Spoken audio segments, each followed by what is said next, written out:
جاءه إنسان فزع ما قال له أنت وقعت وأنت فعلت، لا، سكت النبي صلى الله عليه وسلم وأراد أن يمتص فزعه وخوفه وهلعه، فأصبح يعطيه الخيارات التي تخرجه من المأزق الذي وقع فيه.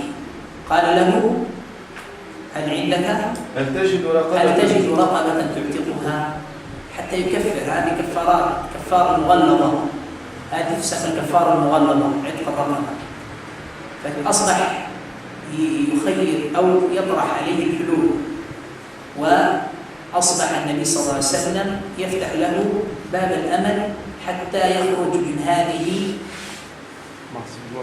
من هذه الضائقة التي وقع بها والمصيبة من أثر المعصية أو بعد أثر المعصية والذنب التي وقع فيها.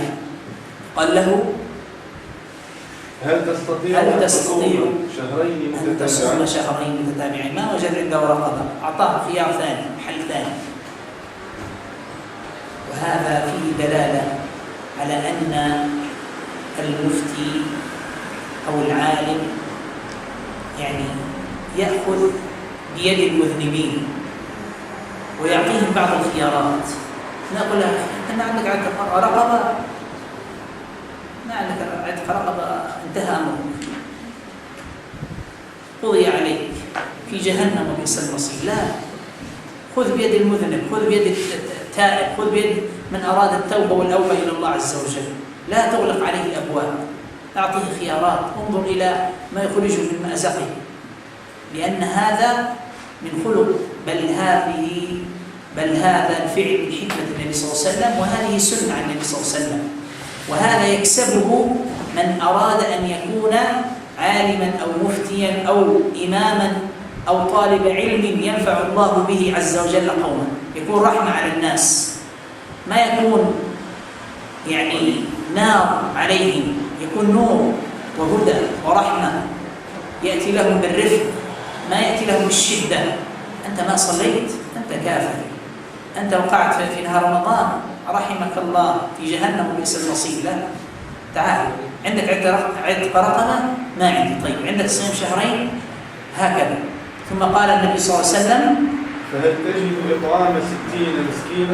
تجد إطعام 60 مسكينا؟ إذا النبي صلى الله عليه وسلم ماشى معه هذا الخيار كم؟ هذا الخيار كم؟ هذا الثالث. طيب ثم قال فسكت النبي صلى الله عليه وسلم فبينما نحن على ذلك إذ أتي النبي صلى الله عليه وسلم بعرق فيه تمر. هنا منقوطة بفتحتين، بعرق فيه تمر. نعم. والعرق هو المكتل. قال أين السائل؟ قال المكتل هو يعني المكتل، لا، هو الذي يوضع فيه العراجين، يعني الشيء مثل القفة عندنا تقريبا، شيء يحوي ما بداخله تقريبا، مكتل. المكتل يكتلون به، يعني هو كناية عن ما يوضع في وسطه لعله. نعم. كذلك الزنبيل سيذكر بعد قليل. الزنبيل، هذا الزنبيل يعني يكون أظن أطول منه، شيء يحوي أطول منه. لذلك حتى عندنا ما زال في الحجاز الآن يستعملون كلمة الزنبيل هذه في ما أدري وأنا تستعملوها ولا لا. تستعملوها؟ الزنبيل اللي هي أكياس النائب، هذه الساشيات تقولون عليها. الزنبيل هي معروف كذلك هنا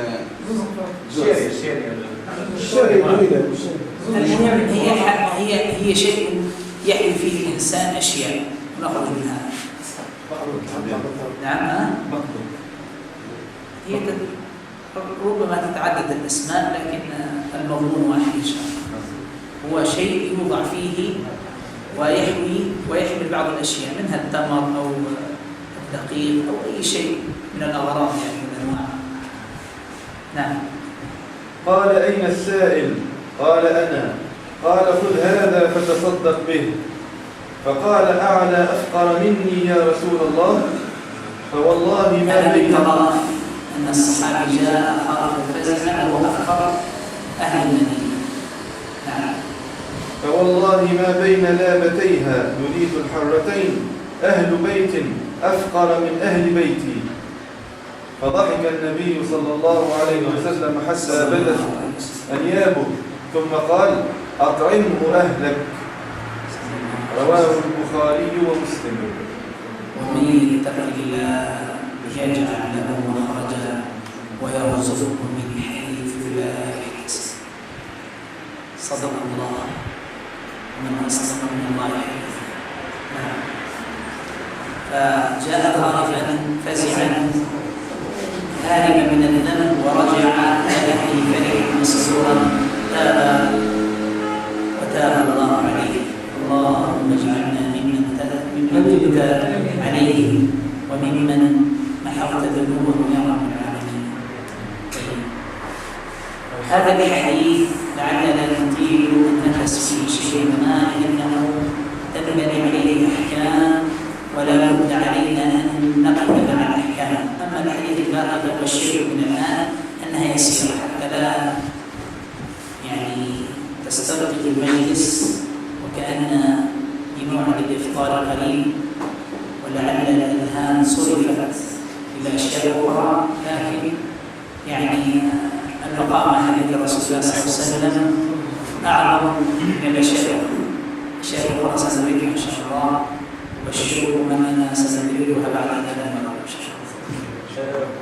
الكفارة تكون من طرف واحد ولا من الاثنين؟ الزوجة كفارة عن هو معلوم كفارة واحدة، هذا المعلوم، لكن سنفصل إن شاء الله مسألة فقهية واسعة هذه نفصل فيها إن شاء الله. إن لم نفصل فيها اليوم سنفصل فيها في حلقات الحصة القادمة. ما نريد أن نتوسع عن مسألة فقهية بارك الله فيك، وإلا فأخذ ثمرات منه. هذا سؤال ممتاز وجيد وأنا أشكرك على هذا السؤال والتنبيه. هو المؤلف وأنا ما ذكر هذه المسألة، فإن أردت أن نبحر بها فالله المستعان. هذه المسألة والمسألة الأخرى ذكروا بها في الصفحات، مسألة البناء الجهل، هل يقدر الجهل إذا جاء عن هذا الله علومها الحصة القادمة إن شاء الله. نراجع المسألة هذه على أقوال أهل العلم ونتثبت منها حتى يكون القول فيها كافي مشاهد إن شاء الله. جزاك الله خيرا. غريب الحديث. العرق بفتحتين هو الزنبيل يعمل من سعة النخل وقدرها هنا بما يسع 15 صاعا. اللابة هي الحرة وهي الأرض التي تعلوها حجارة سود. والمدينة النبوية بين حرتين. المدينة بين حرتين يعني الحرة أرض ذات حجارة سوداء، حجارة من آثار البركان، يعني المدينة فيها جبل بركان، فلما يأتي فيها البركان يذوب الجبل فينصهر الصخر وتصبح أحجار سوداء تنزل على حواشي المدينة. والمدينة يعني هي منبسطة في وسطها موقع المسجد النبوي، ولكن يحيطها من شرقها حرة تسمى الحرة الشرقية، وهذه التي أسكن فيها أنا الشيخ، وفي غربها حرة تسمى حرة غربية، أي مكانان يعلو مكان مسجد رسول الله صلى الله عليه وسلم تغطيها يعني هذه الأماكن تغطيها حجارة سوداء من آثار البركان، حجارة سوداء، لذلك سميت حرة. قال ما بين لابتيها، اللابة هي الحرة، ما بين لابتيها أي ما بين حرتيها، ما بين حرتيها، الحرة الشرقية والحرة الغربية. أفقر منه بمعنى الحديث. فالمدينة كانت بين هذه الحرتين، يعني هذان الحرتان حدان للمدينة بشرقها ومغربها، كان يحد بهما مدينة رسول الله صلى الله عليه وسلم، فأخبره أنه أفقر أهل المدينة، يعني جعل هذا النبي صلى الله عليه وسلم جعل التمر له لأنه هو أحق به. نعم. المعنى الإجمالي: جاء سلمة بن صخر البياضي إلى النبي صلى الله عليه وسلم خائفا فقال: هلكت. قال له: ما أهلكك؟ قال: إنه وقع على امرأته وهو صائم في نهار رمضان، فلم يعنفه رسول الله صلى الله عليه وسلم، وقال: هل تجد رقبة تعتقها كفارة لما وقع منك؟ قال: لا. قال: فهل تستطيع صيام شهرين متتابعين؟ قال: لا. وهل أصابني ما أصابني إلا من الصيام، لأن به شبقا لا يقدر معه على ترك الجماع، وهو نوع مرض. هذا النوع نوع مرض، ما تمالك نفسه على الجماع وعلى الشهوة فوقع. قال: هل تجد طعام 60 مسكينا لكل مسكين مد من بر أو غيره؟ قال: لا.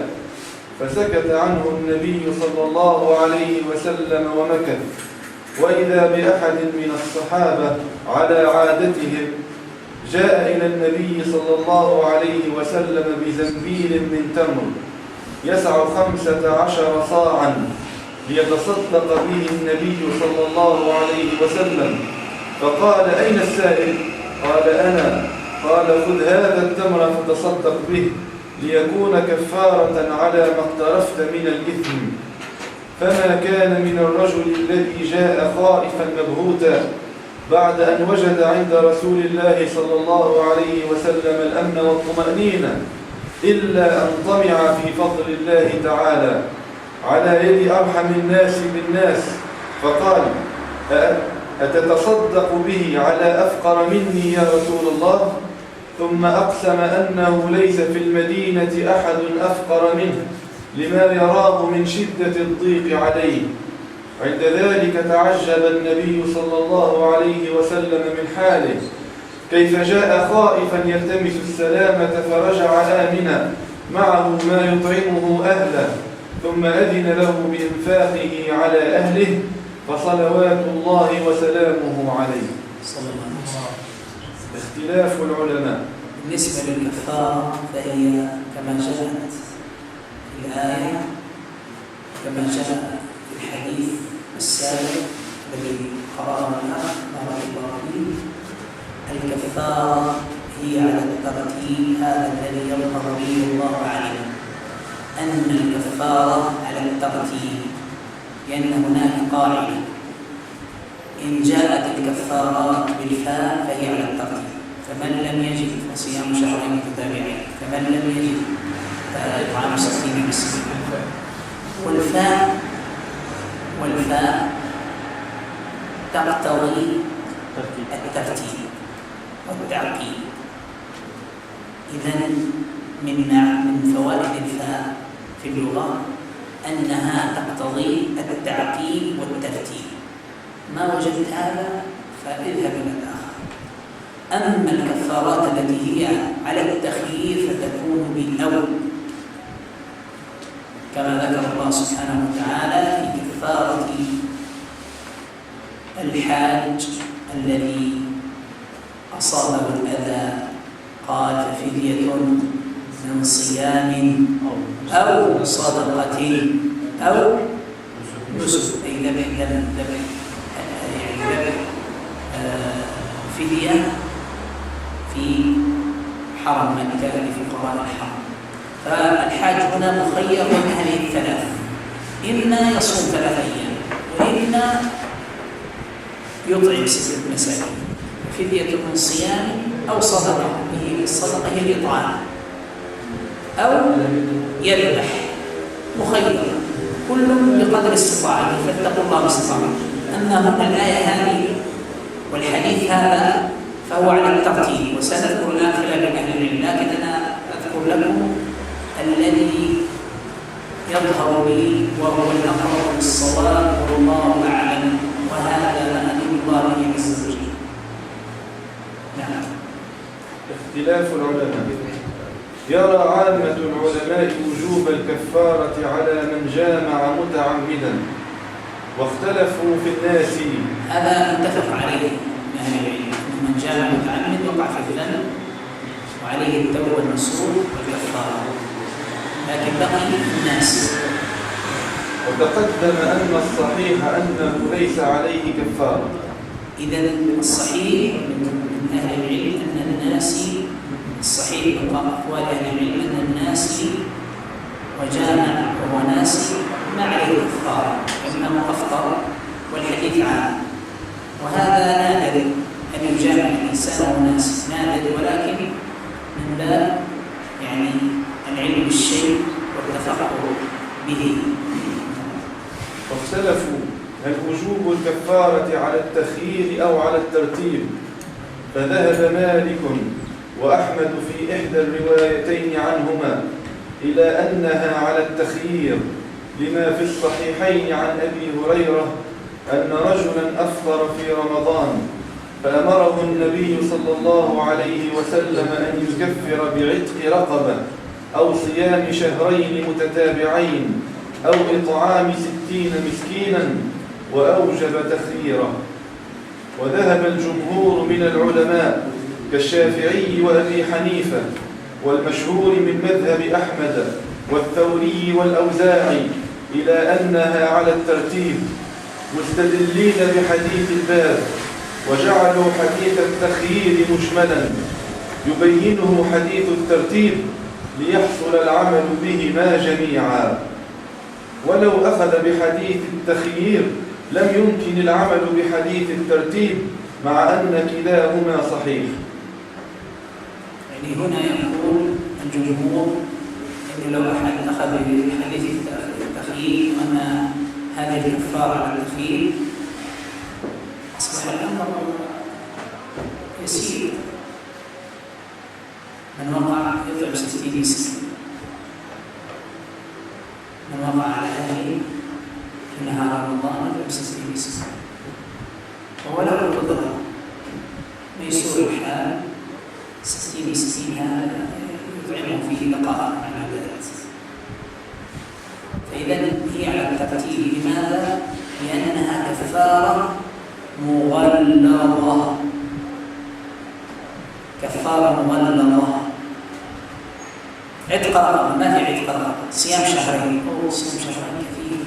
إذا نستنى المغرب الأحسن، بعد المغرب وقت أقل. لكن لما يكون فما تخيير رعاة النفوس يأخذون هذا ويجعلونه مدخلا يدخلون به، ويقول يعني أنا ما أستطيع أن أصبر وإطعام 60 مسكين أمر يسير. كم سيكلفه إطعام 60 مسكين؟ إطعام المسكين هنا كم مقدار إطعام المسكين؟ دينارين. كم؟ دينارين. هذا المقدار الوسط 120 دينار، بسيط جدا. يستهون أو يستهين بهذه المعصية العظيمة، ولذلك قول الجمهور هو الأقرب وهو الذي أذن الله عز وجل على الترتيب لأنها كفارة مغلظة. واختلفوا هل تسقط الكفارة مع العجز عنها كما هو المشهور من مذهب الإمام أحمد وهو أحد قولي الشافعي، لأن النبي واختلفوا هل تسقط الكفارة مع العجز عنها. نعم، هذه المسألة مهمة.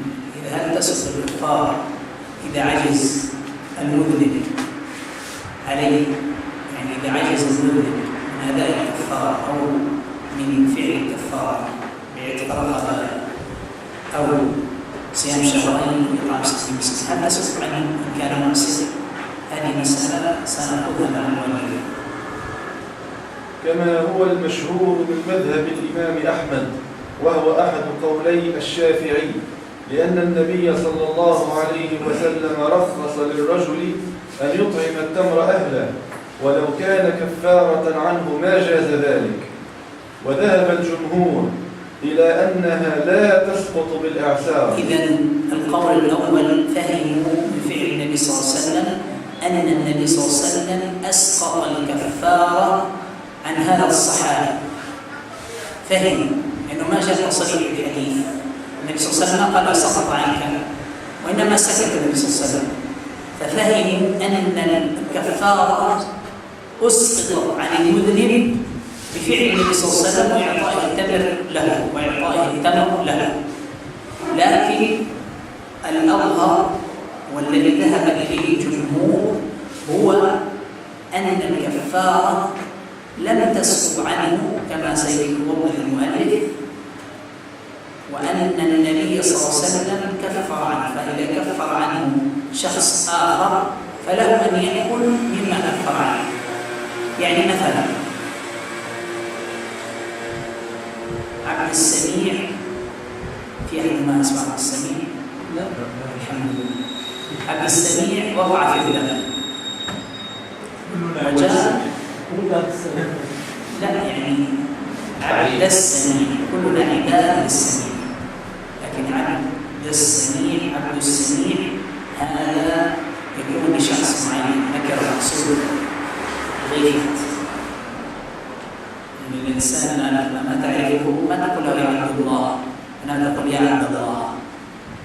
فإذا أردت مثلا من القرائح التي أحيانا نستخدمها، شخص جاءني وعليه علامات لا تريح أبدا، كأن عليه ملامح السحر والكهنة، قال لي ما اسمه؟ قلت له عبد الله. قال لمن؟ قلت ابن عبد الرحيم. قال يعني ابن من؟ اسم ذلك؟ قلت له ابن عبيد الله. قال ما شاء الله هذا سلسلة طيب. والله هكذا الاسماء طيب صبر عني فعلا هم هؤلاء يريدون الاسماء حتى يعملون بها حسابات، يعني غلب على ظني انه كذا، وهو الذي كان معي قال لي كان ظنك صحيح، لان اصرار على الاسماء الثلاثيه هذا او اسم الام ما يكون غالبا الا عند العرافين والسحره والكهانين والذين يقرؤون الكفر. نعم. فعبد السميع، دخلنا في مسائل اللغويه والوهميه. عبد السميع هذا احنا كلنا عباد. طيب عبد السميع أذنب وجاء عبد الإله، وعبد السميع ما عنده خلق الكفر، فجاء عبد الإله وقال أنا سأكفر عنك، ما يستطيع يصوم ولا عنده يتقرب، هذه إلا طعام. فجاء عبد الإله ودفع 120 دينار للمساكين. طيب عبد السميع هو أفقر واحد في القرية، قال له إذن أنت أولى به. هو خرجها في سبيل الله وخرج الكفارة، لكن من استفاد بها؟ الفقير. ومن الفقير؟ عبد السميع، لأنه من جملة الفقراء، بل هو من أحق الفقراء، هو أحق من غيره لأنه أقل الناس في كلمة. هذه المسألة يعني باختصار وبتبسيط. هذا الذي صار مع النبي صلى الله عليه وسلم، هذا هو تفسير الجمهور من أهل العلم لهذه المسألة. اقرأ. وذهب الجمهور إلى أنها لا تسقط بالإعسار، لأنه ليس في الحديث ما يدل على ذلك، بل ظاهره عدم سقوطها، لأنه لما سأله عن أنزل درجات الكفارة وهي الإطعام وقال لا أجد سكت، ولم يبرئ ذمته منها، والأصل أنها باقية. وقياسا لهذه الكفارة على سائر الكفارات والديون من أنها إذا الديون باقية، كفارات تدفع على الإنسان لأنها يعني حق لله عز وجل، إن كانت كفارات حق من العبد لله عز وجل. إن كان الديون فتختلف، إن كان دين الله عن صيام وحج وكذا فدين الله حق بالوفاء أو بالقضاء. ودين الآدميين يتعلق ويبقى في ذمة المدين فلا يسقط بالإعسار. إنسان طلب 1000 دينار وبعد فترة أصبح مسلم، هل سأقول له أنا أسقط علي الدين لأنني مسلم؟ لا، يبقى عليه الدين، لكن وإن كان بالأسرة فنظرت إلى ميسر. فبقاء الأصل بقاء ما كان كما كان، وهذه قاعدة شرعية. والأصل في هذا بقاء الدين أو الكفارة في ذمة من كانت عليه الكفارة والدين. وقاس الدين هنا على الكفارة قياس، وأنتم تعلمون أن القياس دليل من الأدلة الشرعية. أما الترخيص له في إطعامه أهله فقد قال بعض العلماء إن المكفر إذا كفر عنه غيره جاز أن يأكل منه ويطعم أهله. هذا الذي ذكرناه في مثال السميع عن الله. الأحكام المأخوذة من الحديث: أولا، أن الوطأ في نهار رمضان من الفواحش المهلكات، لأن النبي صلى الله عليه وسلم أقره على قوله هلكت، ولو لم يكن كذلك لهون عليه الأمر. ثانيا، أن الواطئ يجب عليه كفارة، وهي على الترتيب عتق رقبة. إذا هنا تتبين مسألة الأخ أن الواطئ عليه الكفارة، فالكفارة تكون على من الواطئ؟ إذا هذا هو الأصل في هذه المسألة. وأنا كأنها المسألة فقهيا استحضرتها الآن، أن إذا كان الجماع برغبة من الزوجة فتكون الكفارة على الزوج والزوجة في قول، هذا الذي يذكره المسألة. وإن كان برغبة الزوج فالأصل أن الكفارة على الوضع.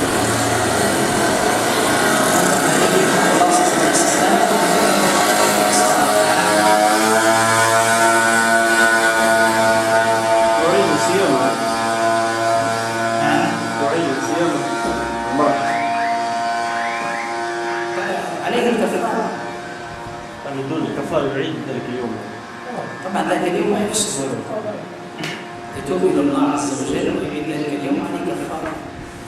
لا عز وجل إذا كان برغبة الزوج دون الزوجة. وهذه المسألة فيها تفصيل واضح طويل. يعني إذا كان برغبة الزوجة ترتب عليها أحكام كأحكام الزوج. عرفت؟ إن شاء الله نحن في بداية القصة القادمة سنفصل في هذه المسألة بأهميتها. سنفصل هذه المسألة على أقوال وألسنة الفقهاء أفضل، لأن باختصار أن الكفارة في الأصل على الواطئ على الزوج، لأن غالبا ما يكون هو الذي يتحمل مسؤولية هذا الفعل. لكن إن كان الأمر بيد الزوجة وكان الزوج مغلوب على أمره فيختلف هنا الأمر وترتب أحكام أخرى نأخذها إن شاء الله في السلطان. نعم. أن الواطئ يجب عليه كفارة، وهي على الترتيب عتق رقبة، فإن لم يجد فصيام شهرين متتابعين، فإن لم يستطع فإطعام 60 مسكينا. ثالثا، أن الكفارة لا تسقط مع الإعسار، لأن النبي صلى الله عليه وسلم لم يسقطها عنه بفقره، وليس في الحديث ما يدل على السقوط. رابعا، جواز التكفير عن الغير ولو من أجنبي. خامسا، يعني أي واحد الأجنبي هنا من غير المحارم ومن غير الأقارب، شخص أراد تكفير الذنب أي إخراج الكفارة. تكفير ليس تكفير معنى آخر، إنما الكفارة أراد أن يخرج الكفارة عن صديقه زميله أحد تعرف عليه فأخرج عليه الكفارة، برئت ذمته المذنب ثم استفاد بها الفقراء. إن كان المذنب هذا من ضمن الفقراء كما بينا سابقا يأخذها. نعم. وانظر إلى يعني حكمة النبي صلى الله عليه وسلم أنه سكت، فلو يعني أسقط عليه الكفارة وصرح النبي صلى الله عليه وسلم بهذا لكان الأمر فيه سعة للفقراء. نعم، يقول أنا فقير ولا أستطيع، وهذا كثير في السابق، حتى في السابق في العهد الأول، يعني في عهد القرون الأولى كان حتى في بعض الآثار والقصص أن حتى اللصوص كانوا لهم فقه. يعني لص جاء سيسرق جبة رجل في الصحراء، فقال له اتركني أذهب وبعيد عن الناس وأخلع الجبة. قال احلف. قال والله سأذهب وأرجع إليك. قال لا، لعله يمين مقرها، احلف بالطلاق. قال سأطلق زوجتي إن لم أرجع إليك بالجبة. قال لا، لعلك تعتقد معتقد الإمام مالك. هذا نص من اللصوص وعنده مسائل. إن كنت تقول بقول الإمام مالك أن طلاق المكره وأنتم تعرفون لا يقع، فتعطيني الآن الجملة. ما قال لا أنا ليس مالك، اتركني بيدي بس، فالله المستعان. خامسا، أن له الأكل منها وإطعامها أهله ما دامت مخرجة من غيره. سادسا، ظاهر الحديث أنه لا فرق في الرقبة بين الكافرة والمؤمنة، وبهذا أخذ الحنفية. والصحيح الذي عليه الجمهور أنه لا بد من إيمانها، ويكون الحديث مقيدا بالنصوص التي فيها كفارة القتل، فإنه ذكر فيها الإيمان. كفارة القتل فيها في آية سورة النساء، من قتل مؤمنا فتحرير رقبة مؤمنة، فاستشهد بهذه الآية لعل استدلاله صحيح. الإنسان سيعتق رقبة يعتقها مؤمنة يكون له الأجر عند الله، ولا سيما أنه هو مسلم، وأن الكفارات هذه قاعدة الكفارات هي مخرج للعاصي والمذنب من ذنبه، وهي رحمة على الفقراء والأرقاء. الرقيق الحرب، ولذلك يعني هذا رحمة الله عز وجل بخلقه أن جعل يعني الخلق يتراحمون فيما بينهم. إذا أذنب مذنب يعتق رقبة، فالرقبة هذه ستكون يعني في حرة في سبيل الله، أو يطعم 60 مسكين، فالمساكين 60 مسكين يعني يستفيدون من هذه الكفارة. فرحم الله عز وجل بهذه الكفارات خلقه وجعلهم يتراحمون فيما بينهم، وهذه من رحمة الله الواسع، إن رحمة الله وسعت كل شيء. وهذه من رحمة الشريعة الإسلامية، من رحمة هذا الدين. وإلا فالكفارات كثيرة، غير الإطعام وغير العتق، ممكن الصيام مثلا، ممكن العبادة الحج وغير ذلك. لكن الله عز وجل من رحمته بعباده ومن شفقة النبي صلى الله عليه وسلم لأمته أن شرع لنا في الدين تنوع الكفارات. إنسان ما استطاع يعتق رقبة كحالنا اليوم، ما في رقاب، ما في رقاب اليوم، لا رقاب ولا جوارح، ما يستطيع يصوم شهرين مثلا، يصوم شهرين ما يستطيع يشاق عليه، فإذا يطعم 60 مسكين يستطيع يطعم. إذا ما استطاع مثلا أن يعتق رقبة وعنده القدرة أن يصوم شهرين يصوم، فالأمر فيه تخيير. ولذلك حتى النبي صلى الله عليه وسلم هديه كان عنده تنوع في العبادة، يعني وردت أحاديث مثلا دعاء الاستفتاح، ورد النبي صلى الله عليه وسلم التنوع في كثير شأنه صلى الله عليه وسلم. إن كان عاجزا على التكبيرات أظن. نعم. إن كان عاجزا على التكبيرات أظن وجاي يكون شيء يكفر عليه، فهل هو مخير في التكبيرات أم لا؟ هو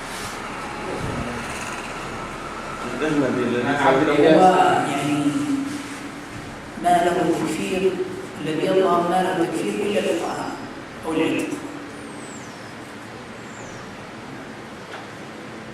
وكذلك الصيام، لأنه هو ناب المذنب في الكفارة فصار له نيابة، صار له نيابة في الكفارة، لكن ينتقل الأمر إلى أنه يعني إن لم يجد رقبة وشق عليه الصيام يطعم 60 مسكين.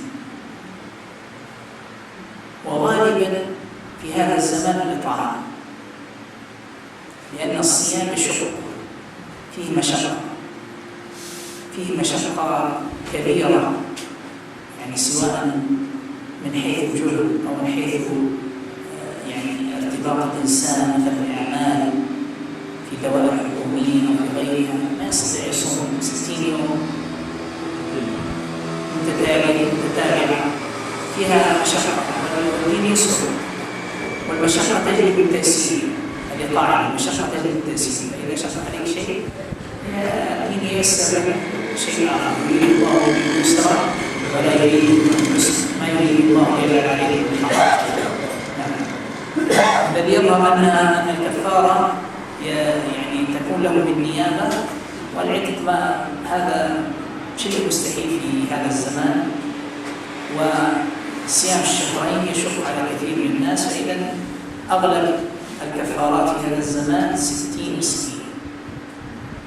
وإن كان هناك صيام شهرين على القادر الذي لا يشق عليه أن يصوم شهرين، لأن هنا كفارة بالترتيب ككفارة حنث اليمين. كثير من الناس يقول يا أخي تعال ولا تحنثني أصوم 3 أيام. والإطعام هو أول الكفارات. يعني الله عز وجل يقول لا يؤاخذكم الله باللغو في أيمانكم ولكن يؤاخذكم بما عقدتم الأيمان، أي عقدتم قلت باللسان وعقدت عليه قلبك، جزمت أنك ستكون يعني منفذ لهذا القصد، ليس يمين اللغو. يمين اللغو هذا والله ماشي، والله جاي، والله طالع، والله اجتنب، والله هذا يمين اللغو. أما اليمين المنعقدة هي التي يحلف بها الإنسان ويجزم ويعقدها في قلبه حريصا عليه أو على ذلك. هذه يقول الله عز وجل فيها لا يؤاخذكم الله باللغو في أيمانكم ولكن يؤاخذكم بما عقدتم الأيمان فكفارته صيام ولا إطعام. هذا لماذا إطعام؟ فكفارته إطعام 10 مساكين من أوسط ما تطعمون أهليه أو كسوتهم، ما استطاع الإطعام الكسوة أو حتى سؤال عدم الاستطاعة في الصيام كيف تعرف؟ يشرع في صيامه يعني وإن وجد ما الاستطاعة عدم الاستطاعة على قسمين: إما استطاعة منعدمة تماما يثبتها الأطباء للمتعذر هذا عن الصوم، أو يعرفها الشخص بنفسه أنه عاجز عن الصيام تمام العجز. والثاني أن يكون الصائم فيه شيء من العجز وعدم الاستطاعة لصيام يومه، فهذا ينظر إن يصوم في بداية يومه، وإن كان في صيامه مفسدة ومضرة فيفطر ويصدق أو يتصدق عن يومه ذاك إن كان مرضه مرضا لا يرجى برؤه، وإن كان مرضه يعني في يومه أو في شهره في رمضان مثلا وقت معين، هذا مرض يعرف أنه سيزال بعد فترة فيفطر في ذلك اليوم، لأنه ليس على المريض حرج، لأنه يؤخذ حكمه حكم المريض، العاجز حكم المريض، ويكفر فيصوم هذا اليوم له من بعد انتهاء شهر رمضان إلى رمضان القادم، له أن يكفر بصيام ذلك اليوم ويكون دينا عليه في ذمته. هذا على المستطيع. يعني جزاك الله خير يا شيخ. أنا أسأل عن الكفارة شهرين متتابعين، يعني من يقدر على صيام شهر رمضان هو قادر على صيام شهرين، يعني على الغالب. غالبا لا نستطيع أن نقيس هذا بذلك، لأن رمضان جل الناس صائمين. رمضان شهر تهيأ فيه نفوس الصيام، رمضان شهر واحد وذاك شهران، إذا صام شهر رمضان فرض وشهرين أصبحت 3 أشهر، وإن كان ربما أخر مثلا بعد الحج وكذا، لكن بعض الناس يحسبوها حسابيا، يقول لك أنا في السنة أصوم 3 أشهر كثير، أو ربما يرجع عليه بالمضرة. أنا أتكلم على غالب الناس، وإن كان الأصل لابد أن يصوم شهرين إن لم يجد رقمه، ما ينتقل إلى الإطعام إلا بعد الصيام، فإن عجز عن الصيام بمرض أو تعذر بدني أو عدم استطاعة وضعه لا يهيئه مثلا أن يصوم، مثلا عمله شاقة، مثلا يعمل في الأسفار، غالبا يسافر ففيها مشقة، والدين جاء بالتيسير. أنا أعلم أن يعني تريد أن تجعل صيام الشهرين هذا يقدر عليه كثير من الناس، فعلا يقدر عليه الأصحاء، يقدر عليه من كانوا أهلا لذلك، يقدر عليه من واظبوا على الصيام، ما يصوم 10 أيام قل لا خليني 10 أيام نفطر بعدين نرجع، 10 أيام نفطر، لا، لابد شهرين متتابعين. جزاك الله خير. يزيد خيرا. بارك الله فيك.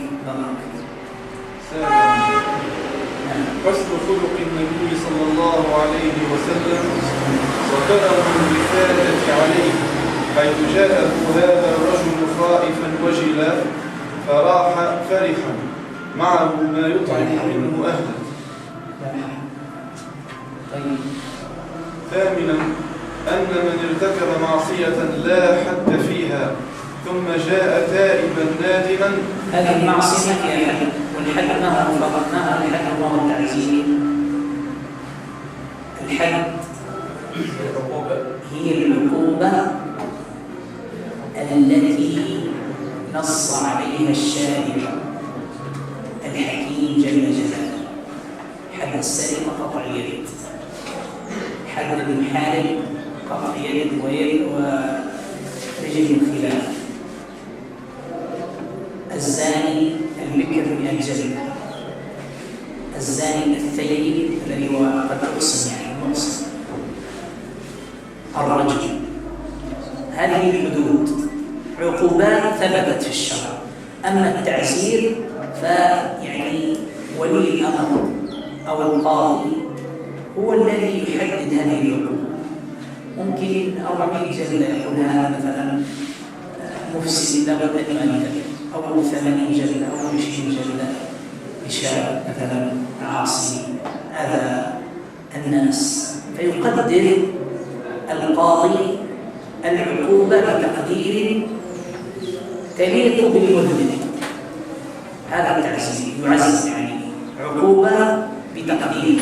أما الحد فالشارع فصل فيها كحد السارق وحد الزاني وحد الزاني وحد شارب الخمر. والحدود التي جاءت في القرآن والسنة. أن من ارتكب، لكن هذا فعل ما جاء فيه حد. أن من ارتكب لكن الشيء الذي ما جاء فيه حد وجاء صاحبه تائب فإنها يرتفع عليه التعزير.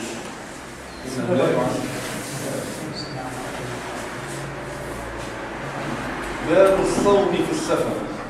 هذه الأحاديث يسيرة جدا، وأنا أعطيكم قاعدة حتى نمشي سريعا. هذه الأحاديث جاءت في أحكام الصوم في السفر، فالصوم في السفر بحسب قدرة الإنسان الصائم. وهناك عبارة جميلة لعمر بن عبد العزيز هي شافية في الخلاف الذي يقع بين كثير من الناس: أفضلهما أيسرهما. انتهى. أفضلهما أيسرهما، يعني الأفضل عند المسافر يفعله، لأن السنة جاءت بهذا وذاك.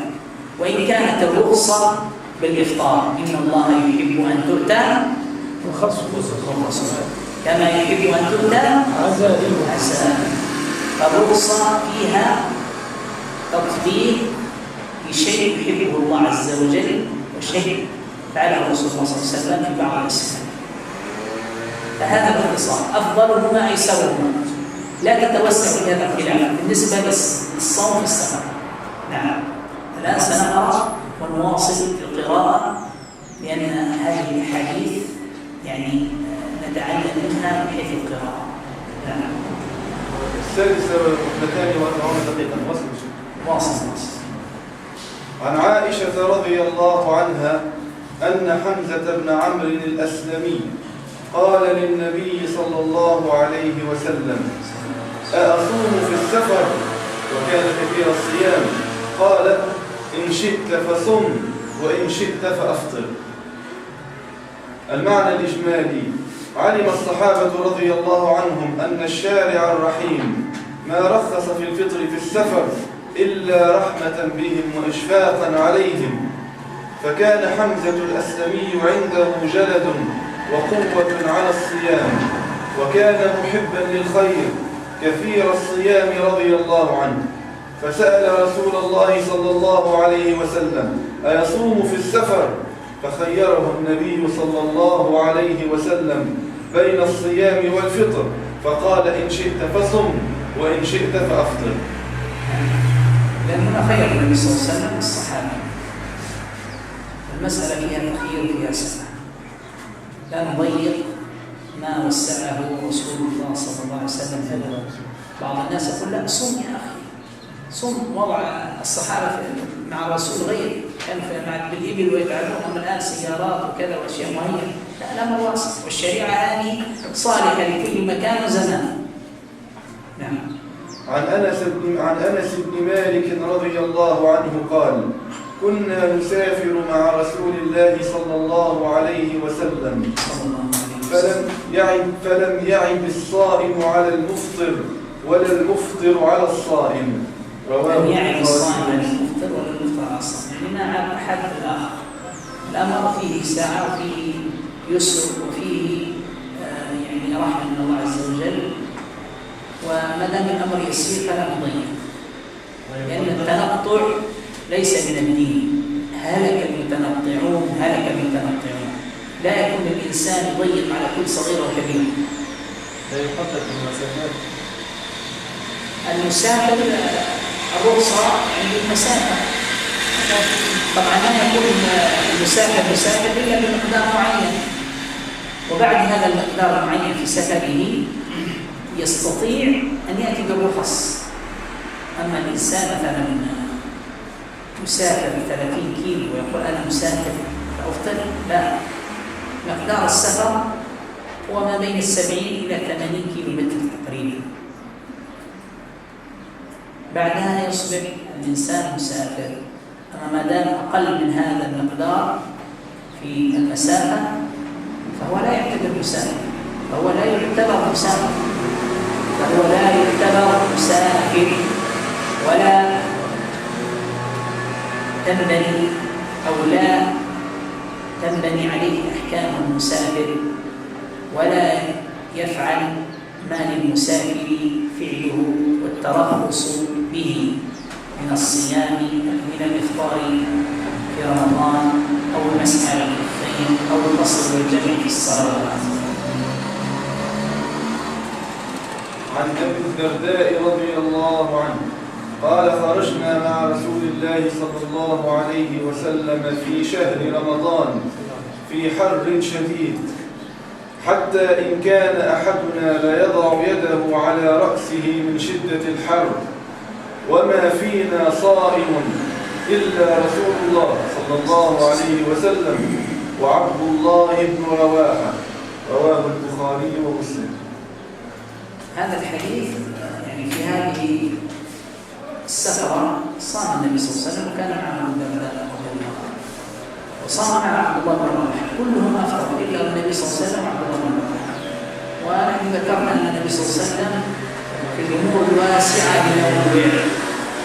ينوع حتى لأن فعله تشريع، فعل النبي صلى الله عليه وسلم تشريع. لو أفطر النبي صلى الله عليه وسلم في جميع أسفاره لما صام أحد بعده في سفره، ولو صام أحد لا اتهمه بأنه خالف هدي النبي صلى الله عليه وسلم. صحيح هذا الكلام؟ ولذلك النبي صلى الله عليه وسلم اعتذر عن صلاة التراويح حتى لا تفرض على أمته. فمن رحمة النبي صلى الله عليه وسلم أنه كان ينوع حتى لم يأتي بعده يفهم أن هذا جائز وهذا جائز، هذا فعل الرسول وهذا فعل الرسول. نعم، صلى الله عليه وسلم.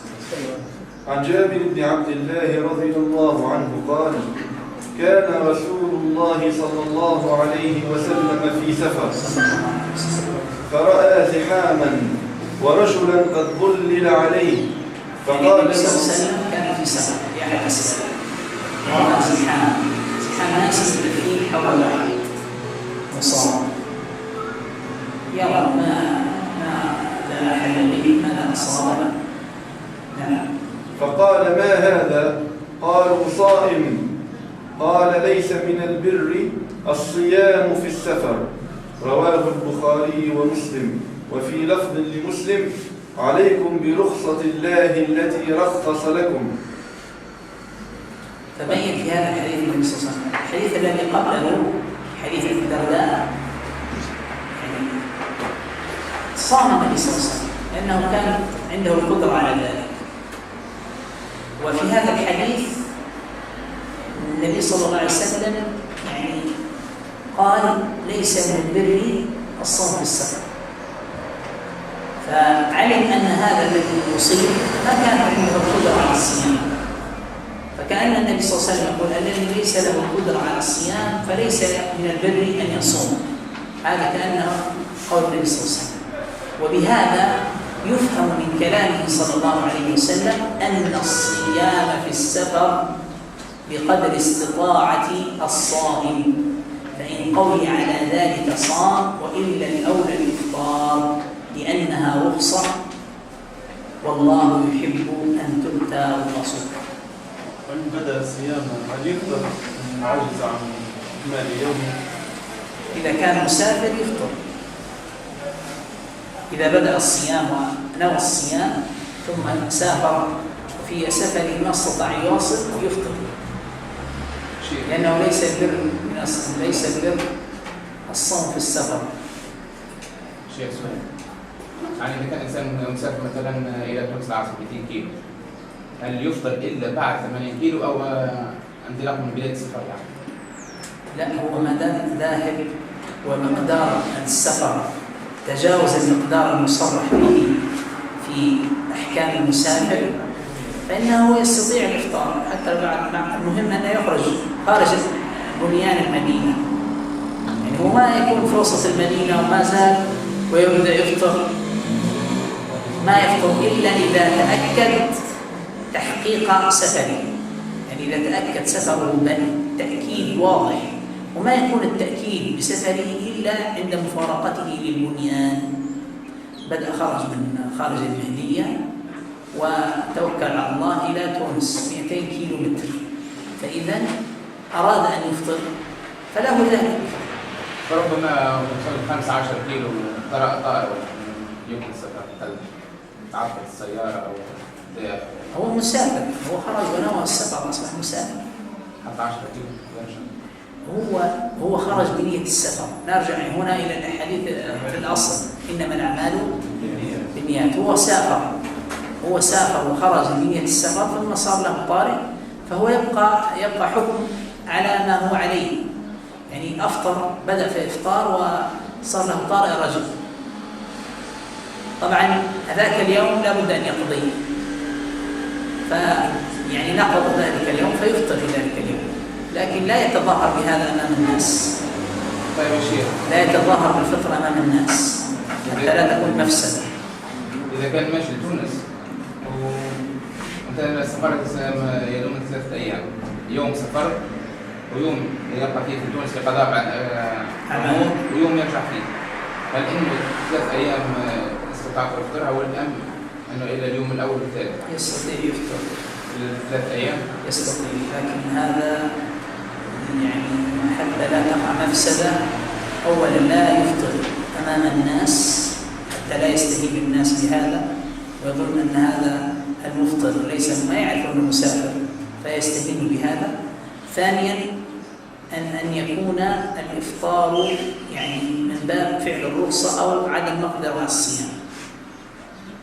لما إذا كان مش يقيم، إذا كان أقام في تونس أصبح مقيم، يقيم ولو حتى يوم يعني. انتهى.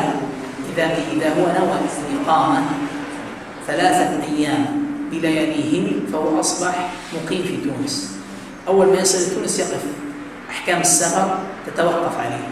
لكن إذا كان هو ذهب ما يدري متى يرجع، يوم، يومين، 4، يوم ونصف، هو فحكمه حكم المسافر، حكمه حكم المسافر، لأنه جهل رجوعه وهو في أهبة السفر أو على أهبة السفر، فله أن يترخص بأحكام المسافر حتى في الصلوات، يقصر ويجمع وكذا. لكن الإنسان عارف أنه سيقيم 4 أيام، فأصبح هذا يعني من أهل تونس، من أهل تونس العاصمة، أصبح أقام بينهم فأصبح مقيما، وبهذا يتخذ أحكام المقيم في الصيام، في الصلاة، مسح الكفين إلى آخره. يعني الصوم متعلق بالتقصير وربما تقصير الصلاة كل أحكام المسافر في الصيام، في التقصير، في المسح على الكفين والجوربين، كلها تتعلق يعني بالمسافر. لكن من هو المسافر؟ الذي سافر بعد مسافة معلومة 80 كيلو مثلا، بعد 80 كيلو، والذي سافر إلى مكان ولا يعلم أنه سيقيم فيه، ما يعلم أنه أنت لو نويت الإقامة حتى لو يومين هناك في تونس تصبح مقيم، أو 3 أيام نويت أصبحت في أهل إقامة تونس، لأنه ممكن تقيم 4، ممكن تقيم 5. لكن إذا أنت ذهبت وقلت مثلا عندي شيء في تونس، إذا انتهيت منه مباشرة سأرجع، فأنت حكمك حكم المسافر. ممكن هذا الشيء يبقى أسبوع وما يقضي لك، فأنت حكمك حكم المسافر. طبعا كثير يعني ممكن يترخص بهذا، لكن لا يفسد هذه التراخيص الشرعية، أقصد الرخصة الشرعية، بأن تكون مفسد عن الآخرين. يقول هذا يفطر وأنا لا أفطر، أكيد يعني الأمر واسع. حتى لو أفطر الإنسان فعليه، لو أفطر في السفر الأمر واسع، لكن في المدن ما يفطر أمام الناس، من باب ماذا؟ دفع الشبهات ودرء المفاسد. هذا الحديث الخامس. ثم ختم باختلاف العلماء. طيب، لعلنا نختم بهذا الحديث، هذا هو ختم باختلاف العلماء، نحن نختم بهذا الحديث. أقرأ اختلاف العلماء. تقرأ الحديث مرة ثانية، نختم بالحديث. عن جابر بن عبد الله رضي الله عنه قال: كان رسول الله صلى الله عليه وسلم في سفر، فرأى زحاما ورجلا قد ظلل عليه، فقال ما هذا؟ قالوا صائم. قال ليس من البر الصيام في السفر. رواه البخاري ومسلم.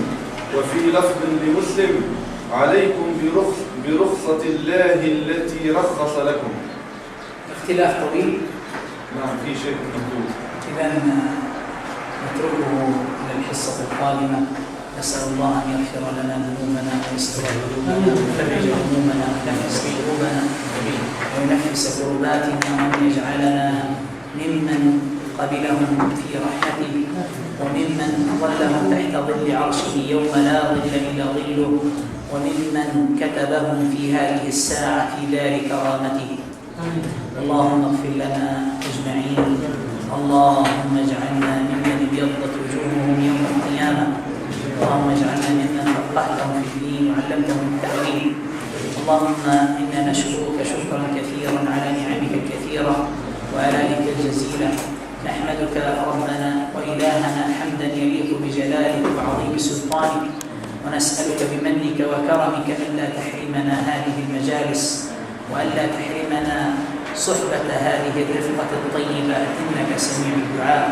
اللهم ربنا تقبل منا إنك أنت السميع العليم، تب علينا إنك أنت التواب الرحيم. سبحانك اللهم وبحمدك نشهد أن لا إله إلا أنت، نستغفرك ونتوب إليك. وآخر دعوانا الحمد لله رب العالمين، وصلي وسلم على نبينا وحبيبنا محمد وعلى آله وأصحابه والتابعين.